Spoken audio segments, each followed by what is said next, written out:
Topic po natin ngayon tungkol sa mataas na cholesterol, and I'm sure marami sa inyo baka nabigyan ng doktor nyo ng mga statin. Ito yung mga atorvastatin, simvastatin, rosuvastatin, pampababa ng cholesterol.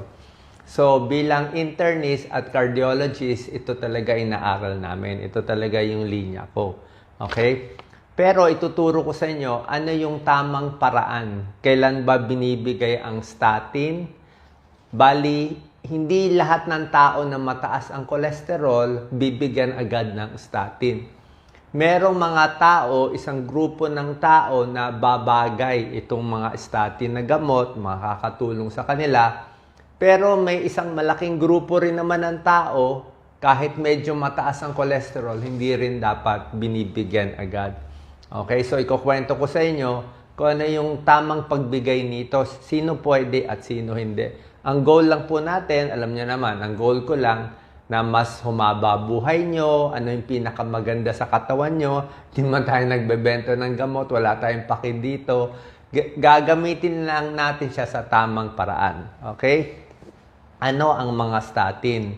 Ang statin, gamot siya pampababa ng cholesterol. Actually, sa Amerika, siya ang number 1 drug na binibigay sa mga Amerika. Siya na number 1 na pinakamarami na bibigyan nito, itong mga atorvastatin. Binablock niya isang enzyme na naglalabas ng mga lipids. So, HMG-CoA reductase. Ibig sabihin lang, nabababa niya yung cholesterol. Ayon sa pag-aaral, okay, sa tamang pasyente, ano yung tamang pasyente? Usually, lalaki. Usually, may risk factor. Ibig sabihin, itong taong to, malapit na ma-heart attack. Lalaki, may high blood, mataas ang blood sugar, overweight, diba? Naninigarilyo, diba? Sobrang stress. Yan, pwede yan bigyan ng statin. Yung dati nang inatake sa puso, nakita, may bara na yung puso na angiogram, na angioplasty na, nakita, nagbabara na, 1, 2, 3 ugat sa puso, ay kailangan na bigyan. Yung may lahi, ibig sabihin, magulang niya, lolo-lola niya, marami na matay sa heart attack sa batang edad. Ibig sabihin yung dugo niya talaga lumalapot. Tapos yung cholesterol niya, hindi lang konting taas, super taas. So ang point ko, pag very high ang risk profile, pwede bigyan ng statin. Makakatulong sa kanila. Ito, maraming pag-aaral talaga to. Kahit i-search nyo, ito, inaaral namin mga cardiologist na babawasan yung heart attack, yung stroke, napapahaba ang buhay, doon sa tamang pasyente. Okay? Pero, nakikita ko rin sa mga nakikita ko mga tao, marami rin naman nabibigyan ng statin na parang hindi naman kailangan. Ang cut-off kasi ng total cholesterol level is 200 mg per DL. Okay, so 200 yan, shortcut ko lang, may good cholesterol, may bad cholesterol. Pag ang number nyo between 200 to 240, let's say lampas ka lang konti, let's say 210 ka lang o 220. Para sa akin, kung lumampas lang konti, hindi ko gaano pinapansin. Lalo na kung wala kang risk factor. Anong walang risk factor? Hindi ka naninigarilyo, okay? Wala kang high blood, wala kang diabetes, bata ka pa.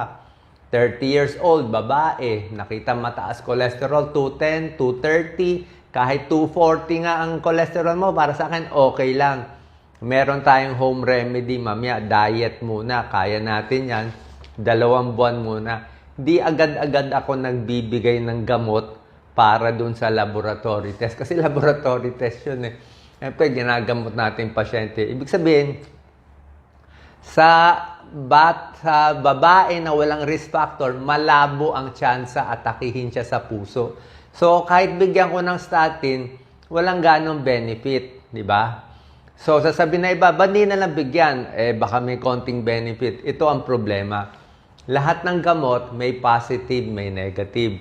Itong statin, na pag-aralan siya maigi, maraming positive. Pero, meron din malinaw na 3 side effect ang statin na pag-uusapan ko mamaya. Itong 3 side effect, hindi naman lahat ng tao magkakaroon ng side effect. Siguro, merong mga 3%, 2%, 1% na magkaka-side effect. So, meron may tsansa, okay? Pero baka lang matsambahan. Ibig ko sabihin, kung bibigyan lahat ng tao na konting taas ng cholesterol, dadami magkakaroon ng side effect. Itong tatlong side effect na binabantayan, yan ang topic natin. Ano yung mga babala sa umiinom ng statin na babantayan nyo? Ano yung mga 8 bawal gawin kung umiinom kayo ng atorvastatin o statin para hindi magkaloko-loko yung katawan natin. Babanggitin ko yung tatlo pero shortcut ko lang yung tatlong main problem ng statin na binabantayan. Maliit lang naman ang chance, between 3 to 1% or less. Muscle pain. Merong nasisira ang muscle in a few percent. Pangalawa, liver damage. Tumataas yung SGPT, SGOT, medyo nasisira yung liver. Maliit lang naman na percent. And number 3, tumataas ang blood sugar. Pero yung sa blood sugar, parang less than 1%. May maliit na chance. Muscle pain, liver damage, diabetes. So, kaya ang point ko, kung hindi mo naman kailangan, hindi ko na ibibigay agad kung magka-side effect ka pa dito. Pero doon sa talagang may bara na sa puso, kailangan mo na inom ito. Mas panalo ka. Ganon mag-isip ang doktor. Pros and cons, kanino sakto pwede yung gamot. Hindi para sa lahat. Okay? Ginagamot natin ang pasyente. Hindi naman iba ang goal natin. Pero marami akong home remedies mamaya. Okay? Ito yung mga bawal gawin. Number 1, syempre pag umiinom ka, let's say, naka-maintain ka sa sakit sa puso, huwag mo rin basta-basta ititigil. Papaalam mo muna sa doktor. Kasi yung epekto ng statin, pang matagalan. Ilang buwan, ilang years, syempre isipin mo, yung mga cholesterol, yung taba, magbabara yan sa ugat natin, matagal na panahon yan. So, para mabawasan niya yung taba, yung pagbabara, matagal-tagal din yung panahon. Actually, dito, mga 1 month Maximal effect niya, 1 month ka dapat umiinom ng pinakamalakas atorvastatin Sa mga statin, atorvastatin, malakas rosuvastatin, malakas din, although mas bago rosuvastatin. Simvastatin, mas luma, siguro mas safe, mas luma, pero mas mahina siya. Sa atorvastatin, after 1 month, bababa total cholesterol mo ng mga 40%. Mataas. Pati triglyceride, bababa ng 40%. Tsaka yung good cholesterol, tataas konti. So, 1 month or more. Hindi porke kumain ka ng lechon ngayon, bukas atakihin na sa puso. Hindi po ganon. Or kakain ng lechon, tapos iinom na isang atorvastatin, parang naglalaro lang tayo. Hindi ganon. Unti-unti yan, matagal ang pagkain ng matataba, bago mag-accumulate, matagalan din inom na gamot para mawala o yung mabawasan yung bara. So, wag lang i-miss yung gamot, paalam mo na sa doktor. Number 2, minsan sa suha may interaction. Okay? Grapefruit kasi ang pinag-aralan sa Amerika, ang suha, kapatid, grapefruit pag kumakain ng maraming suha, baka magulo yung dose nung statin at ibang gamot. So, pwede kumain ng suha, wag na sobra dami. Number 3, bawal uminom ng maraming alak. Ano yung maraming alak? Lampas 2 shots or 2 units. Lampas sa 2 beer sa isang araw o 2 hard drinks o 2 red wine. Huwag lalampas sa 2. Kasi more alcohol, di ba sinabi ko sa inyo, ang statin, pwedeng small chance makasira ng liver. Alak nakakasira din ng atay. So, dinoble mo ang sira. Kaya hindi mo pwede pagsabay. Number 4, may mga gamot na iniingatan na ihalo with statin. May mga antibiotic na ito, papaalam mo sa doktor mo pa nakastatin ka. Kasi may mga antibiotic, pwede tumaas yung risk ng side effect. Like yung mga erythromycin, clarithromycin, antifungal medicines. May mga gamot na hindi pinagsasabay. Kaya nga para sa akin, mas konti yung gamot, mas gusto ko. Kaya nga pinipilit ko muna yung mga home remedies natin. Number 5, ito na yung sinasabi ko, na unang side effect. Number 5, muscle pain and weakness. Oras naka-statin ka, laging masakit ang binti, laging masakit ang muscle, nanghihina, paalam sa doktor. Baka may muscle damage. May a few percent, baka 2%, mga ganyan. Number 6, liver symptoms binabantayan pag naka-statin. Kaya nga sa statin, hindi rin ako hot sa mataas na dosis. Alam ko, maraming doktor na nagbibigay ng high dose. Hindi naman mali yun. Sa mga pag-aaral kasi, yung mga big studies, para makuha nila yung haba ng buhay, hindi na heart attack, mataas ang dose eh. Yung atorvastatin, pinapaabot ng mga 80 milligrams, 80. Oo.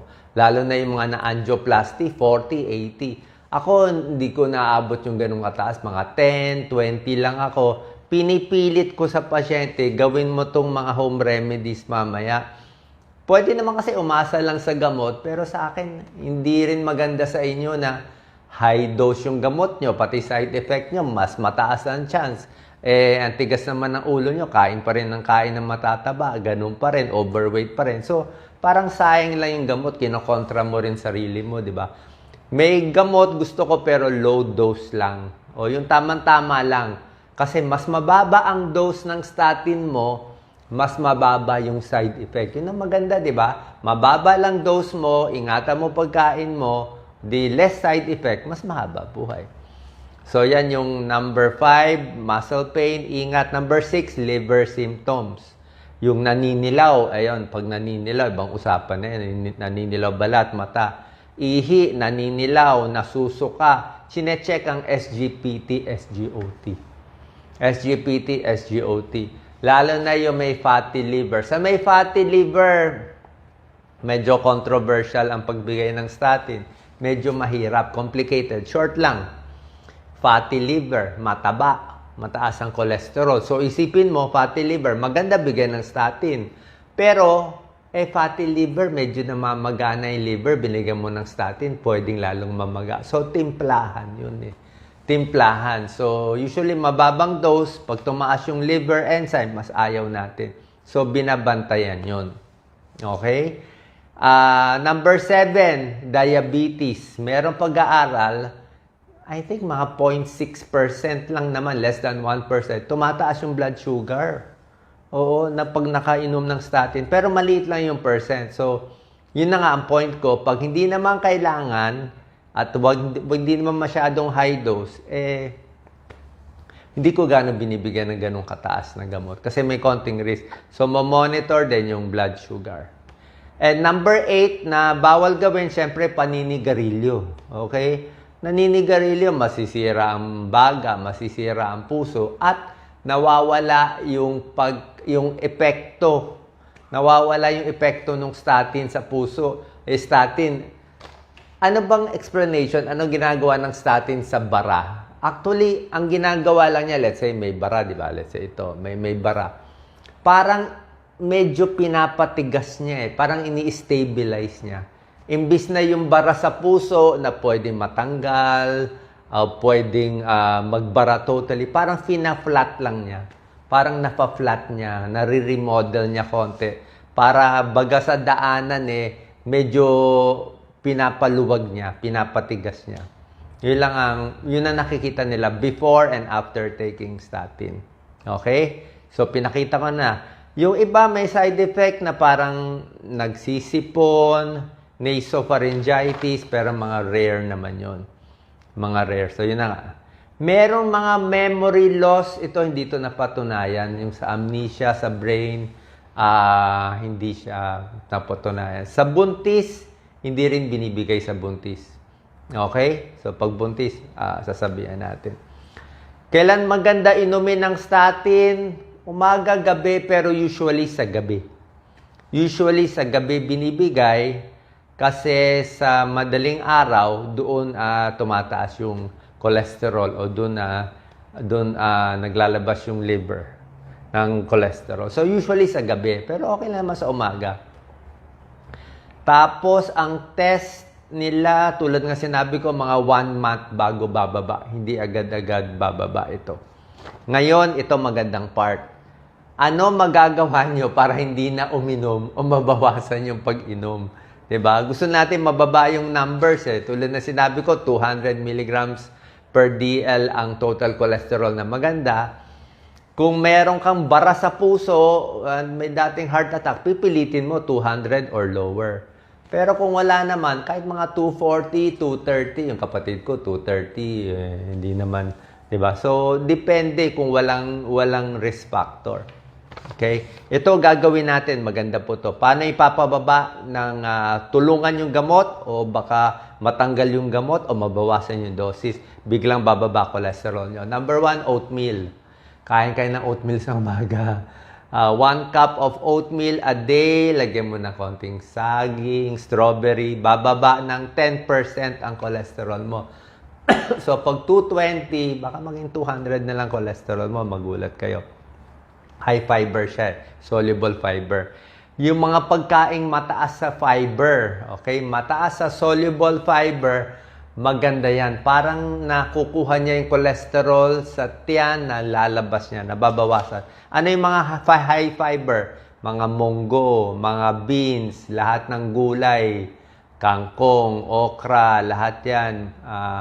Mga spinach, di ba? Lahat ng mga talbos, maganda yan. Pag sa prutas, ang maganda lang mga apple and pears, yung balat. Yung apple, pears, may tulong din siya. High fiber din yan. So, lahat itong mga healthy foods, nakakababa ng cholesterol. Isa pang nakakababa ay exercise. Malaking bagay daw talaga yung exercise eh. Nakita ko may pag-aaral. Hindi naman sobrang exercise. Yung kahit lakad-lakad lang, tapos yung may konting weights. Pag may konting weights, kahit light weights, bumababa daw talaga yung cholesterol. At yung exercise, maganda rin sa triglyceride. Ano pinagkaiba ng cholesterol and triglyceride? Actually, halos pareho yung dalawa. Ang kakaiba lang dito, yung triglyceride, pag tumataas yan, mas kapatid niya yung diabetes. Ibig sabihin, baka magkaroon ng diabetes yung pasyente. So, pag high triglyceride, malamang baka maging diabetic in the future. Pampababa ng triglyceride, may gamot din. Gemfibrozil, mga fibrates, hindi rin ako hot masyado dito sa mga triglyceride. Usually, itong mga statin, nakakababa din konti ng triglyceride, pero exercise, tsaka itong parang more vegetable diet, nakakababa din ng triglyceride. Next, garlic, bawang. Alam niyo bawang, di ba? Bawang, di ba? Lutuin lang konti, 2-3 butil lang ng bawang.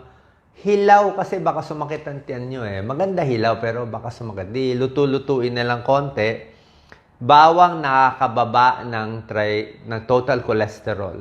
Sa blood pressure, baka makababa konti. Konti lang, mahina. Pero may tulong din sa cholesterol. So, garlic is good. Isda, maganda. Isda. Pero syempre, pag pritong isda, mamantika na eh. Siguro, paksiw na isda o ibang luto ng isda.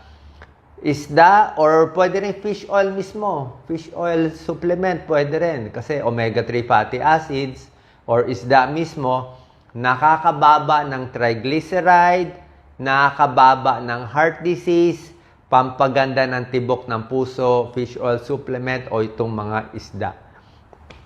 Alam niyo na mga isda, mga hasa-hasa, tamban, tuna, diba? Tanigi, salmon, mahal, bangus, pwede rin.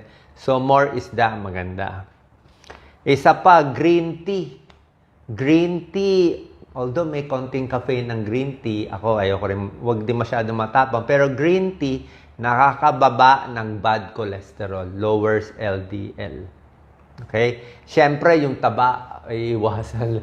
Taba ng baboy, baka, mantika. Alam niyo naman yung mga oil.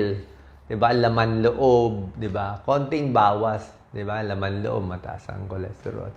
Sa itlog, kung mag-egg yolk, paiba-iba pag-aaral. Sa akin, okay lang naman siguro. 1 egg in a day. O sa isang linggo, 4-5 itlog siguro pwede. Pero yung egg white, walang problema. Yung egg yolk lang ililimit. Okay? Egg yolk lang ililimit. Isa pa, papababa ng cholesterol, tulog. Magugulat kayo, mas mahaba ang tulog, mas mababa ang cholesterol. Mas laging puyat, laging gising, night shift. Siyempre, laging puyat. Ano ba nangyayari pag puyat? Gutom. Kain ng kain. Puro fast food. Kaya tumataas cholesterol. And bawas stress. Less stress, mas bababa din ang... Less stress, mas gaganda rin ang cholesterol level mo. Sinabi ko sa niya, alak, sigarilyo, hindi pwede. And lastly, yung timbang, napakahalaga. Mas mababa ang timbang, mas normal ang weight, mas bumababa din yung cholesterol natin. So, pag ginawa nyo to lahat, healthy na pagkain, with exercise, maingat pa tayo, mahaba tulog, less stress, bawas alak, sigarilyo, I'm sure bababa yung cholesterol nyo. At dahil dito, baka konting gamot na lang ang kailangan nyo. Okay? So, tulad na sinabi ko, sa tamang pasyente, pwede, pero pag hindi naman kailangan ng pasyente, tinatry ko muna to. Gaano katagal itong mga home remedies? 2 buwan, 3 buwan, walang masama. Ay kung makuha ng 2 buwan, 3 buwan, pa-check mo na lang ng pa-check yung lipid profile mo. Lipid profile yun. Ma-check yung cholesterol, LDL, HDL, triglyceride. So, tingnan mo, ayusin mo yung diet mo, pa-check ka after 3 months. So, pag naayos mo, magugulat ka na lang, uy, bumaba pala siya. Okay? Pero pag Christmas na, December, tataas ulit. Kasi sa mga kinakain nyo. Okay? So, sana po nakatulong to para sa tamang pag-inom ng statin. Yung akin ay payo lang ang final decision. Siyempre, dun sa doktor ninyo. Pero usually, internist at cardiologist ang nagbibigay nitong mga statin. Salamat po. Share po natin sa ating kababayan. Sana po nakatulong sa inyo. God bless.